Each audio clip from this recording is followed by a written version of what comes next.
but they're in the thralls of this reign of terror from the far right. Right now, has the GOP gone too right?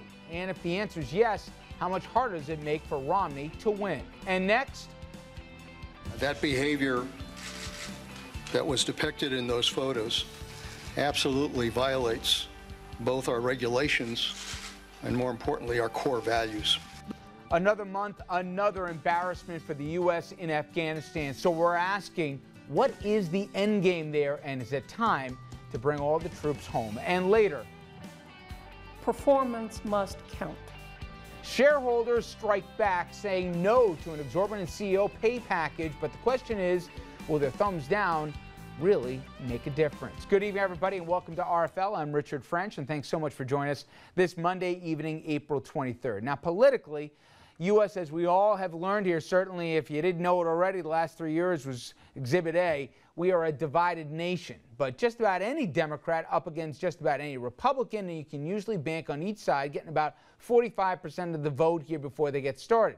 Where the other 10% shakes out, that determines who wins. But what if one of the parties is moving away from the positions that attracted so many voters in the first place? How far is too far for that party to hold not only its base, but get those undecideds, those independents? Well, join us to talk not just politics, but beyond. Jonathan Greenspun, political consultant and managing director at Mercury, public strategy firm. Dominic Carter, political journalist and author, and senior political correspondent Andrew Whitman. All right, guys, let's begin with an America Vote snapshot. 197 days away from the election, and Obama's up by 3 points when you put all those poll averages together. But will the shifting foundation of the Republican Party lead to a shift in those numbers, or a shift when it comes to base support? Romney, he's banking on that come November. And Andrew, we're seeing more and more evidence here that just might be the case. And Rich, it's a thesis that was put into words this weekend by Obama campaign strategist David Axelrod. He spoke Sunday to CNN.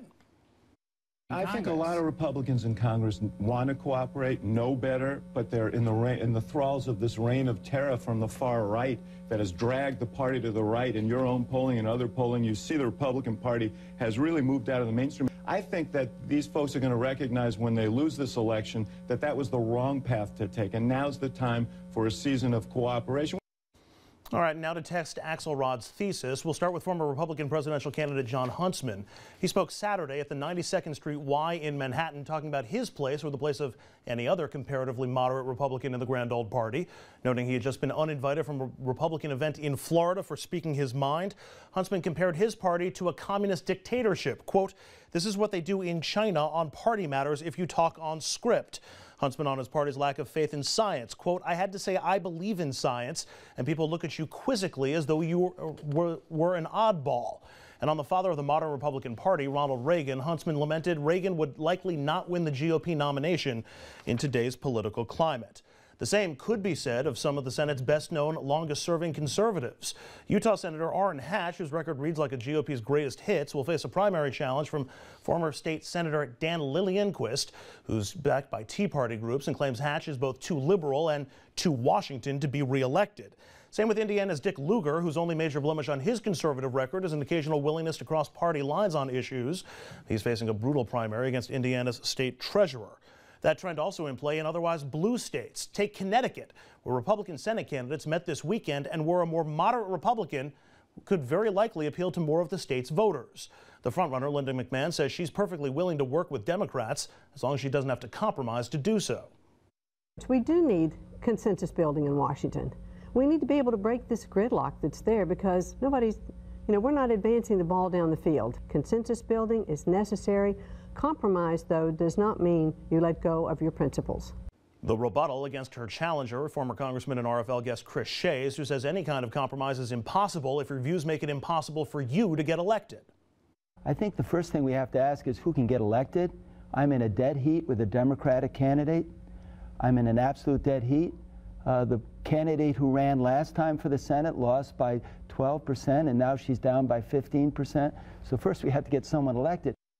And that trend may also extend to the individual state level. This weekend, the Times published a story, Concern in GOP over state focus on social issues. Issues like voter ID, abortion, reproductive rights, and immigration. The money quote from GOP strategist John Weaver, Quote, I think this trend is problematic, not just for the national election we're facing, but for the long-term health of the party. Rich? All right, guys. This is going to be a meme we're going to be hitting on here from now to November. And Jonathan, I'll go to you. It seems region by region in this country, you know, different states are going to take different approaches. But we talked about immigration last week. I mean, you look at the numbers that are breaking here for Republicans. We've got a real chance here, not just to take the White House, to take the Senate too. And you guys are fighting the culture wars. And then you flip the side over to the female vote, and you got a spread here, double digits. Some had as much as 20. Again, where we're talking about reproductive issues. And then, as I mentioned, immigration, turn off Latino voters. And now some of these issues on the ballots, you're saying, are they trying to win or are they trying to make a point? Is the Republican Party at odds with itself right now? I think it is. And I think with the 6 or 7 issues that Andrew brought up in the intro, I would be in agreement with what Huntsman said, with what Chris Shea said, with the issue about Reagan not winning in a primary. You know, Grover Norquist, who runs the Club for Growth, who will run and primary anyone who ever votes in favor of a tax increase, was asked by Senator Alan Simpson, who of course is chairing Simpson Bowles. He said, you know, you're a huge fan of Reagan, and do you know that Reagan raised taxes 11 times? And Norquist said, yeah, I really didn't like that. You know, I wonder why he did that. And Simpson said, well, maybe he was trying to run the country. I think it's right that we have really lost the model of Reagan, the model of senators who used to compromise. You mentioned Orrin Hatch. Bob Bennett, the other senator from that state, got destroyed in 2010 by 2 challengers. This is a guy with an 84% conservative rating. Does 84% count for anything? Look, I come out of the molds of moderates like George Pataki, Mike Bloomberg when he was a Republican. I believe strongly in the governance of people like Bill Weld and Scott Brown and Jody Rell in Connecticut, Chris Shays when he was a congressman in Connecticut. Someone has hijacked this party, and what happened was the curtain was pulled up and it was exposed during this poisonous primary season where some of the most radical positions were being applauded at debates. You know, let me take the devil's advocate, because I think we all agree with almost everything you're saying here, but I can see the Norquists of the world saying, all right, you know what? Look what happened a year and a half ago. 2010, we handed it to the Democrats. Also, Citizens United, look what it got us right now. We're getting to basically write our own legislation we want, and we got a chance here to go really arch conservative. Look at the Supreme Court and put another couple in here if we get Romney on the bench. Could the far right argue that their demise was exaggerated 3.5 years ago? And secondly, they keep pushing the agenda as far to the right as they want, and Democrats keep moving to the middle to try and meet them here. Their way, even though I think it's nuts, it's working for them. Well, until you get to the 10% in the middle, right? 45 and 45. Now, who gets the 10% with the independents? Women. We've seen enough polls to suggest that Romney's doing very poorly. He doesn't have to win women, but he can't lose them by 18 points, or it's all over. Immigration. Swing states, Colorado, Nevada. Does anybody think that Romney has a chance in those? You have to think that Obama's going to hold those, which, by the way, would mean that he would only have to win either Florida or Ohio. He would not have to win both. You have to really, if you're the Republican Party right now, you have to realize, look, is this about making a stand or is this about winning an election? And is that stand you're making poisonous to your Do you think this carries over beyond the presidential? I saw John Boehner say there's a 1 in 3 chance we could lose the House. And I think part of that is it's posturing because you want to keep raising the money here for the races. Is this just on a national level, or if you got a House or a Senate seat here, some of this stuff's going to backfire on you too if you're running a Republican? I think all of this really starts at the top of the ticket in terms of for Romney and whether or not he's going to have coattails. That's going to be an interesting question. I think that I would agree, Jonathan, the points that you made. But I'm telling you, the battle, the true test is going to come very soon.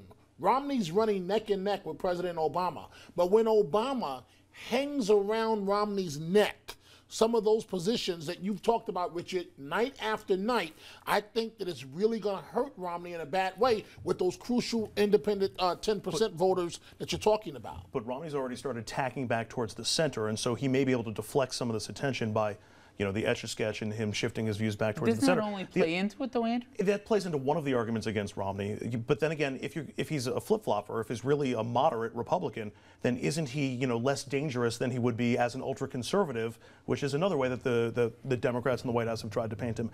And the other thing is on a state level or on an individual Senate race level, with rare exceptions like Delaware in 2010, for the most part, it hasn't hurt the Republican Party. They've been able to replace, you know, conservative Republicans with extremely conservative Republicans and still win those elections in those states. Sharon Engel lost in Nevada. I mean, that hurt there, and Harry Reid was supposed to be dead on arrival. Yeah. Look, I would say this. There's two tactics to the Obama campaign. One, as Andrew said, the flip-flopper strategy. Hey, Etch-a-Sketch, you said you were one thing during the primary, now you're totally different. You're pivoting, and you're trying to appear more mainstream. I actually think the strategy is going to be something different.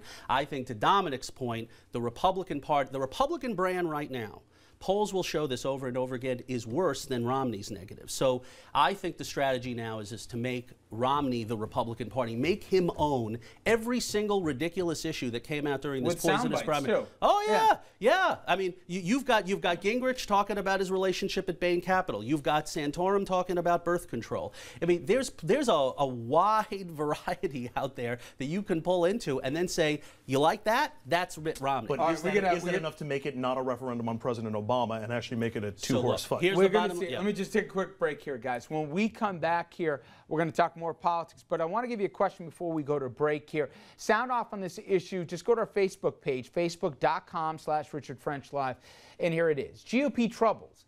Is the party in, quote, the thralls of the reign of terror from the far right, just like Axelrod said?